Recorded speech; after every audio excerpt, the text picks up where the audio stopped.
Começa agora o Ponto de Pauta, o programa da Sedufisme.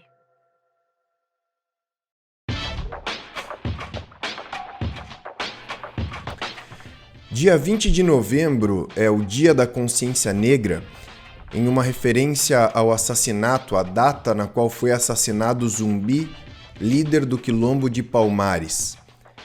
Contudo, um único dia é pouco para se debruçar sobre o debate racial em todas as suas facetas e, por isso, novembro é também o mês da consciência negra. Hoje, aqui no Ponto de Pauta, iniciamos um mês de edições especiais nas quais, a partir de diferentes eixos, abordaremos o debate racial. E para começar, tomamos como ponto de partida um assunto que nos toca de maneira muito próxima. Como convidada, a professora do Instituto Federal Sudeste de Minas Gerais, no campus Santos Dumont, e militante do Fórum Renova Andes, professora Liz Leandra Machado. Eu sou o Rafael Balbueno e o nosso ponto de pauta de hoje é o movimento sindical e o debate racial. Professora Liz Leandra, eu gostaria de começar agradecendo imensamente pela sua disponibilidade de falar conosco. Fico muito feliz, Rafael, de ter sido convidada por vocês. Agradeço enormemente a Seção Sindical da Universidade Federal de Santa Maria, enormemente a você por ter me convidado, e estou disponível para podermos conversar sobre um assunto que nos comove, né? E que nós temos que lutar muito para podermos conquistar os nossos espaços. Eu também falo como uma mulher preta que está no mercado de trabalho, sou professora, né, dentro do Instituto Federal, e as relações não são fáceis, né? A briga eu falo que nós temos que matar 2 a 3 enormes, né? Gigantes todos os dias, principalmente na minha área, porque sou engenheira. Pode não parecer, a grande maioria das pessoas não acreditam, né, que sou engenheira. Então, a luta é diária, mas estou disponível. Muito obrigada mesmo. Professora, eu queria começar eu já vou pegar um gancho de um pouco do que a senhora trouxe agora, porque eu penso assim, esse é o nosso primeiro programa de uma série de entrevistas especiais nos quais abordaremos o debate racial. Então, essa é a primeira pergunta do primeiro programa de uma série especial. E eu gostaria de começar então, acho simbólico a gente começar falando sobre a sua trajetória. E eu faço essa pergunta porque a senhora mencionou já um pouco isso agora, mas eu penso que a questão racial, ela pode e de fato tem uma dimensão teórica, político-teórica, tem uma dimensão da prática, da ação política, mas ela é fundamentalmente tocada pela dimensão da trajetória pessoal, da trajetória de vida. Então, eu acho simbólico eu começar esse primeiro programa lhe perguntando como se dá a sua trajetória enquanto docente, a partir daí como se dá o seu envolvimento com o movimento sindical e, acima de tudo, o quanto essa trajetória é marcada pelo fato de a senhora ser uma mulher negra. Sim.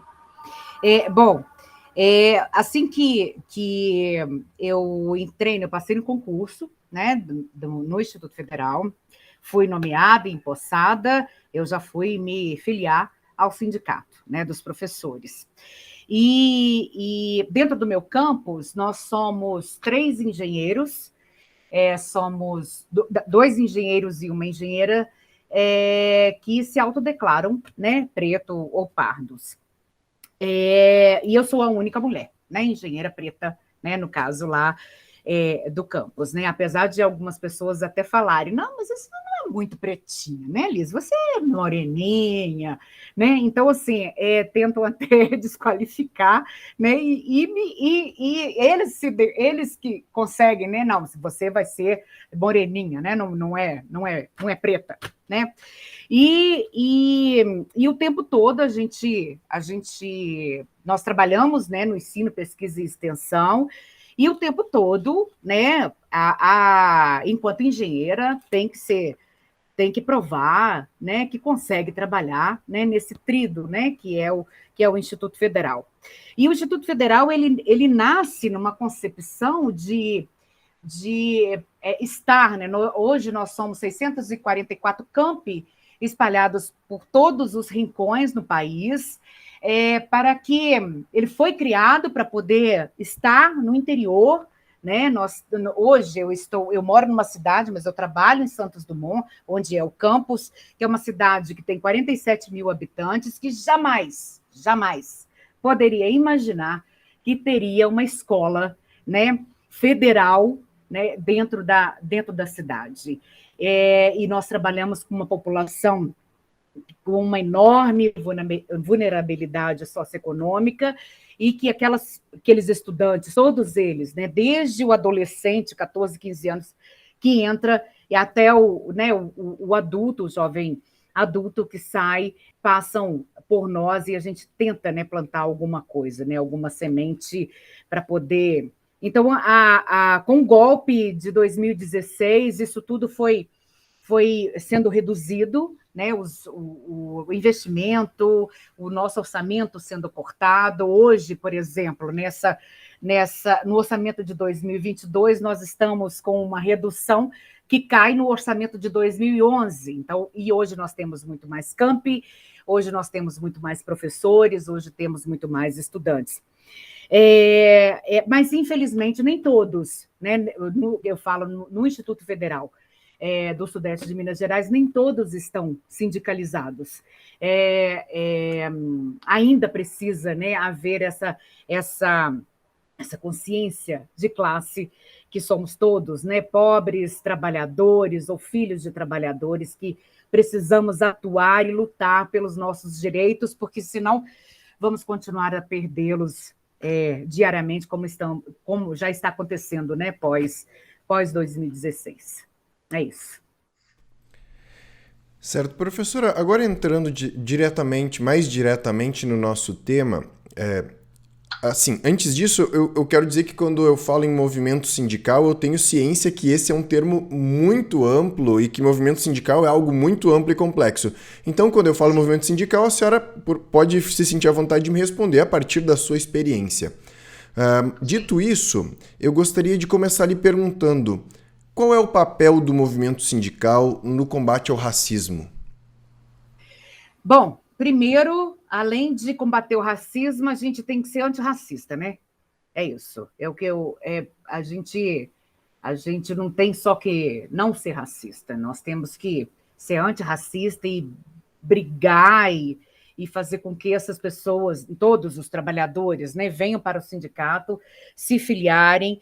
Eu vejo uma enorme ausência, né, de mulheres e professoras e professores dentro do sindicato que sejam, né, autodeclarados pretos ou pardos. Para você ter ideia, hoje a mulher preta, né, a mulher negra, ela ocupa 10,8% da população, né, de mulheres negras, elas ocupam a administração pública, defesa ou seguridade social. Então, como eu falei no início, né, nós somos poucos professores, isso não só dentro do Instituto Federal, mas dentro das universidades federais, né, dentro das universidades municipais ou estaduais, nós somos muito poucos mesmo. E quando somos poucos, né, na base, nós também somos poucos nas filiações. Então, existe uma lacuna muito grande de ocupação da população preta aí nesses espaços. Onde as mulheres, vamos colocar as mulheres negras, estão, em sua grande maioria, no emprego doméstico, né? E um emprego que nem sempre está com carteira de trabalho, né, assinada. Temos 18% apenas de empregadas domésticas com carteira assinada. Então, todas estão na informalidade ou sofrendo, né? Se por acaso adoece, não tem nenhum tipo de respaldo para poder para poder se manter, né, se não estiver trabalhando. O que eu vejo é isso, né? O sindicato ele precisa não só lutar para as filiações, né? Ele precisa também ajudar nessa organização para que nós possamos ocupar os espaços também na administração pública, né? Não somente sermos terceirizados, né? O que acontece às vezes, quando a gente chega numa agência bancária, seja ela, né, empresa pública ou privada, nós precisamos ocupar esse espaço também lá no atendimento ao cliente, nascendo, né, bancárias ou bancários, enfim. E hoje nós estamos com 15,2% da população nessas instituições e que a gente vê que a grande maioria está nas empresas terceirizadas, né, sendo porteiros, ou segurança, ou faxineiros, né, mesmo com qualificação, mesmo com curso superior, entendeu? Então, o sindicato ele precisa também trabalhar nesse viés, né, nessa luta junto conosco. Certo. Professora, e se nessa questão anterior falamos, digamos assim, de uma tarefa externa do sindicato, eu gostaria de lhe fazer uma pergunta a respeito da questão interna, da dimensão interna. O sindicato é um espaço que também reproduz muita discriminação racial? Não só a discriminação racial, como também o machismo, né? A gente vê isso aqui dentro do Andes, né? Que eu sou base do Andes Sindicato Nacional, nós estamos combatendo isso sempre, né? Onde hoje, por exemplo, existe a paridade para poder concorrer às chapas, né? Quando existem as eleições a cada 2 anos. Então, sempre coloca as mulheres, né? Mulheres 50% mais um, e os demais homens. Mas a gente vê que não pode exigir mulheres, né, negras, porque não temos, né?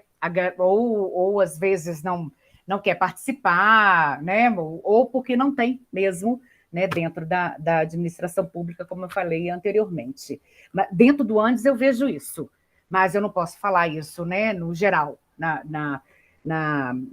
nos demais sindicatos. E quando existe, nós ocupamos o espaço, né, nós vamos à luta também, a gente participa do movimento, mas a gente vê que não somos, né, a maioria, ou 30%, ou 20%, entendeu? A gente não tem essa quantidade de perna que a gente gostaria de ter. É uma pena, sabe, Rafael? Uma pena mesmo. Professora, eu gostaria de seguir nessa questão, porque eu acho que nas outras respostas a senhora já pincelou essa questão, mas eu acho que vale a pena dedicar uma pergunta apenas para esse ponto, que é a relação entre a empregabilidade e, no final das contas, a representatividade sindical. Porque por exemplo, nós falamos do parlamento brasileiro e a gente fala sobre a falta de representatividade, sobre o fato de o parlamento brasileiro ser majoritariamente composto por homens brancos, mas a senhora agora tocou também na questão da representatividade sindical, que também muitas vezes não é plural. E isso remete a uma questão anterior ainda, que é a questão da empregabilidade. Como a senhora mencionou, não se cobra uma parcela de pessoas negras e de homens negros e mulheres negras nas chapas, porque não se encontra essa representatividade na própria base da categoria, ou seja, na empregabilidade. Eu gostaria que a senhora comentasse um pouco sobre essa questão que uma vai puxando a outra no final das contas. Sim, eu recordo que a Universidade Federal de Juiz de Fora fez uma campanha uma vez. Quantos professores negros você teve em sua vida? Espalhou outdoor, né? Pela universidade. E depois foi colocando alguns professores, né? Que se autodeclaram, né? Pretos ou pardos, espalhados na universidade. Isso fez com que a gente refletisse, né? E vimos que não temos essa participação. E se não temos essa participação dentro, né, das universidades mesmo, né, com a lei de cota agora, cota para concurso, que é muito recente, né? Convenhamos, é muito recente. Nós temos uma dívida muito grande, enfim, com a população negra no Brasil, né? Mas não existem, ainda não existe, ainda se contrata baseado na cor. A gente sabe disso muito bem. A iniciativa privada faz isso, né? Ela, por mais que você tenha a mesma formação, né? Assim, eles sempre vão escolher, né? O homem branco, vão escolher a mulher branca, vão escolher até o homem preto, mas a mulher preta ela vai ficar sempre em último lugar, né? E também quando existe o subemprego, né, ou o emprego de baixa rentabilidade, de baixa remuneração, né? De baixa remuneração, você vê que a pessoa talvez até fique com medo, né, de participar do movimento sindical, apesar de ter uma garantia, né, mas de perpetuação, né, de continuar no trabalho, fica com medo porque é perseguido, isso acontece, né? Quantas vezes, né, a gente às vezes escuta, né, que sindicalista é vagabundo, né? Já escuta que servidor público é vagabundo, né? Imagina se servidor público é sindicalista, é mais ainda. Criou-se, né, toda essa contanto que 6% só da população brasileira economicamente ativa é sindicalizado, isso é muito pouco, né, Rafael? Então, existe toda uma condenação para quem está aqui lutando pelos direitos, né? Não só os meus direitos, né? O direito da grande maioria que está a serviço. E a gente vê, nós somos ainda muito reduzidos em todas as ocupações. Infelizmente, apesar de sermos, né, a grande maioria na população brasileira, ainda estamos ocupando muito pouco espaço. E nós temos dados aqui, né, que revelam até em relação à paridade, né, vamos colocar aí renda média mensal, né, a população preta ganha R$ 898, a população branca 76% a mais, que é R$ 1.589. E essa paridade, existem pesquisas que falam que vai acontecer em 2089, uma pesquisa até otimista, né? Eu não estarei aqui, nem você, para poder ver isso. Mas tem outras pesquisas que falam que só daqui a 150 anos que teremos paridade, né, de renda. E o que eu acredito é nessa segunda, né, porque ainda estamos caminhando e perdemos muitos direitos de 2016 para cá. E esses dados são assustadores porque vê o quão racista ainda é o Brasil, né, apesar de sermos a maioria na população. Por isso que eu falei, né, que não basta não ser racista, né, nós temos que ser antirracistas, nós temos que combater, né, quem ainda fala que estamos, né? Eles falam mimimi, né? Não é isso? Então de mimimi vocês são a maioria da população. Nós precisamos nos organizar, nós precisamos de um direcionamento, estão nos precarizando, né? Agora estão criando, né, o tal do MEI, né? O microempreendedor individual, e a gente vê que quem está no MEI, né, é a população negra. Eles que estão utilizando. Aí o MEI fala assim, mas o MEI gera empregabilidade, né? Você, MEI, pode contratar outra pessoa, não está conseguindo sobreviver. Como que vai contratar? Sabe? Então, é tudo uma forma, né, de nos enganar e falar que esse é o Brasil do futuro, esse mas nada mais é do que destruir, né, através de um discurso, a nossa condição de vida, né, e fazer com que a gente se acalme, né, fique tranquilo, e tá tudo bem. Claro que não está tudo bem. A gente vê dentro dos Uberes, né, aqui em Brasília, eu estou assistindo isso, além de ter reduzido muito a quantidade de carros, porque não estão dando conta, né, de comprar o combustível, a gente vê isso, que todo mundo, né, já está sabendo disso, porque o combustível está um preço exorbitante, e quando você pega um carro, quem está lá dirigindo, né? É um trabalhador desempregado, né? E precarizado, talvez utilizando o MEI e prestando serviço através do Uber, e ele é preto, né? Então, é isso que a gente está vendo o tempo todo. É por isso que eu acredito, né, da paridade de renda daqui a 150 anos. Com certeza também, né? Claro que não estaremos aqui para poder ver isso. E, como eu falei, né, a população preta, ela está basicamente, principalmente as mulheres negras, ela está basicamente no emprego doméstico, né, que é 68%, ela está 15,2% nos setores de formação, nas atividades financeiras, mas enquanto terceirizadas, e 10,2% está na administração pública. Aí, quando você vê professores ou professoras, é o mínimo do mínimo, infelizmente. Lá, como eu falei, no Campus Santos Dumont, autodeclarados pretos ou pardos, somos 3 numa população de 60 professores. Nós somos um campus pequeno. Então, e a luta, né, tem que ser para poder ampliar isso, para poder conscientizar que nós precisamos, né, ocupar todos esses espaços.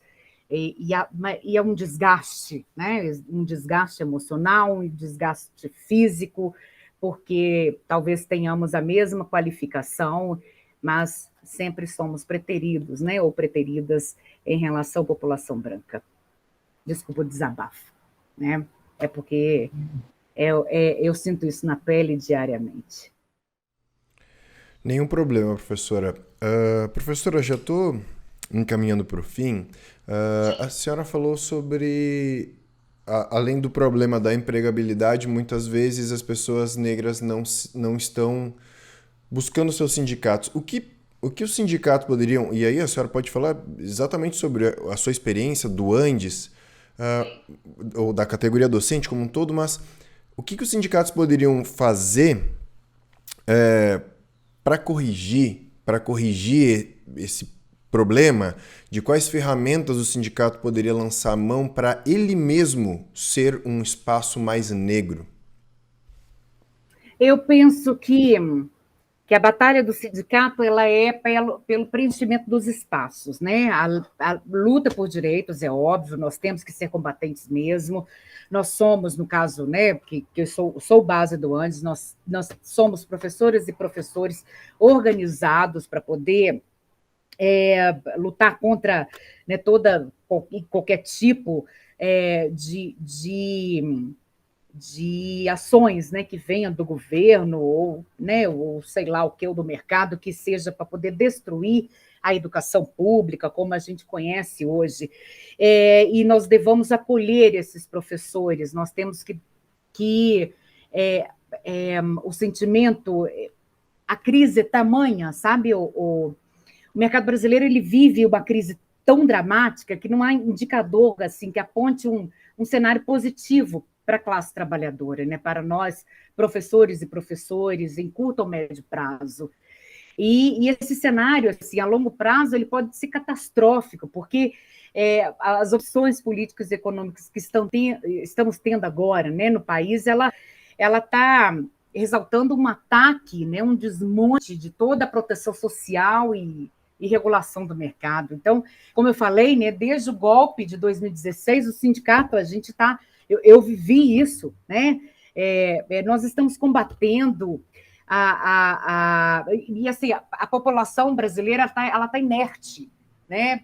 Ela está assistindo perda, né? Aprovação de lei de terceirização, reforma trabalhista, emenda constitucional 95, que, né, destruiu, né? Ela desmontou todo o serviço público, que mais? A política de valorização do salário mínimo, carteira verde e amarela, reforma da Previdência, e agora, né? Agora, desmonte nós estamos num processo de desindustrialização, né? A gente sabe que um país não pode ser apenas um produtor de commodity, como estão querendo fazer aqui no Brasil.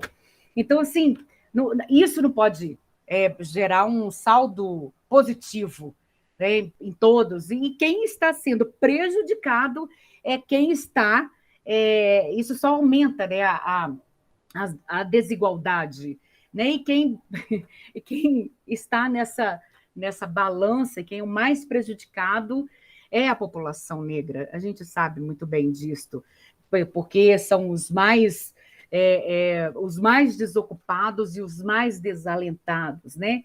Desocupados porque estão desempregados, estão em busca de um emprego e não conseguem, e tem aqueles que é a classificação do IBGE, né? Os ocupados, desocupados e os subocupados, aqueles que vendem o bolo de pote, né? Que vendem uma peça, né, de lingerie, fazem aquelas para poder conseguir pagar um negocinho ali, para poder comer aqui hoje, né, comprar algum alimento, e tem os desalentados, que eles têm formação, né, mas cansaram, né, de buscar o seu trabalho, porque sabe que vai ser desvalorizado, sabe que vai sofrer racismo, sabe que... Enfim, então, esse Brasil do futuro, a gente não sabe para onde ele tá indo. E nós precisamos, né, reconhecer que precisamos de acolher, né? Principalmente no caso do Andes, principalmente os professores, fazer uma campanha de filiação, precisamos de chamar esses professores, porque muitos ainda, para vocês terem ideia, nós estamos aqui, né, combatendo a PEC 32, a PEC da rachadinha, com várias consignas, e muitos professores e professoras, até do Instituto ou até das universidades, não sabem o que é que está acontecendo, né? Não sabe o que é PEC 32. Eu estou concursado, estou de boa, né? Não vou sofrer. Vai sofrer, vai ter perda no seu salário já está congelado até 2035, você vai perder ainda 25% do seu salário se essa PEC se essa PEC passar. Se você precisa de vacina, você vai ter que pagar, não vai ter mais vacinação gratuita no SUS. Futuramente, se essa PEC passar, quem será seu chefe vai ser um cabo eleitoral colocado lá dentro do nosso instituto, que vai ser nosso chefe, e ele pode te demitir se você não baixar a cabeça para ele. Sabe? Então, assim, muitos não estão sabendo. A PEC 32 ela está vindo para poder desmontar o serviço público do jeito que a gente conhece hoje. Né? Nós vamos precisar de voucher para poder estudar, vamos ter voucher para poder ir para a saúde pública, né? A segurança a segurança pública, né? Terá que será substituída por OS, né? Por terceirizados. Como assim? Né? Então, nós estamos numa crise, né, enorme, dramática e uma ultra precarização do trabalho. Então, nós precisamos também falar com esses professores, essas professoras e a sociedade em geral, que estamos eu falo que nós não estamos no fundo do poço, nós estamos no porão do fundo do poço. E precisamos conscientizar a população, né, e toda a nossa base, toda essa a perda, mais uma perda, né, de direito que nós estamos enfrentando, né? Nós estamos aqui em Brasília pela 7ª semana consecutiva para poder combater e não deixar passar a PEC 32. E estamos conseguindo, né? Nós estamos galgando e estamos conseguindo, a gente está esperando as pessoas, né, os parlamentares e a própria população nos aeroportos, estamos em vigília, estamos fazendo manifestação, como também estamos nos estados e nas cidades, mas precisamos de perna, né? A atuação do sindicato ela é fundamental para a defesa, né, dos nossos direitos, para poder recuperar tudo que a gente perdeu e estamos em 14, né, quase 15 milhões de desempregados nesse país, uma enorme população em situação de rua, que nem todas as cidades, eu estou vendo isso na minha cidade, que é Juiz de Fora, lá em Minas, estou vendo aqui em Brasília, e as pessoas estão numa situação de vida cada vez mais o desemprego. Para você ter ideia, o desemprego cada 3 desempregados, 2, né, são negros. Então, nós temos que fazer alguma coisa, né? E o sindicato tem um papel fundamental, né, para poder conscientizar e acolher, né, os que virão a se filiar e também aos filiados. É isso. É sempre um desabafo, tá, Rafael? É sempre um desabafo. Sim, professora, entendo. Tá difícil de falar, de analisar a conjuntura sem grandes pitadas de emoção, pautando a análise da situação política. Mas, professora, eu gostaria de agradecer imensamente pela sua disponibilidade de conversar conosco. Eu também agradeço, querido. E peço desculpas, né? Se eu não trouxe boas notícias, infelizmente. Né? Eu só falei verdades, tá bem? É uma pena. Certo, professor. Bom, assim encerramos aqui o nosso ponto de pauta de hoje, que iniciou uma série de entrevistas que abordarão o debate racial em referência ao mês da consciência negra. Na edição de hoje, nós contamos com a presença da professora do Instituto Federal Sudeste de Minas Gerais, no campus de Santos Dumont, e militante do Fórum Renova Andes, professora Lisleandra Machado. Essa edição do Ponto de Pauta, como de costume, estará disponível em vídeo e podcast no nosso site e nas nossas redes sociais. O endereço do nosso site é www.sedufisme.org.br. Obrigado pela audiência e até a próxima.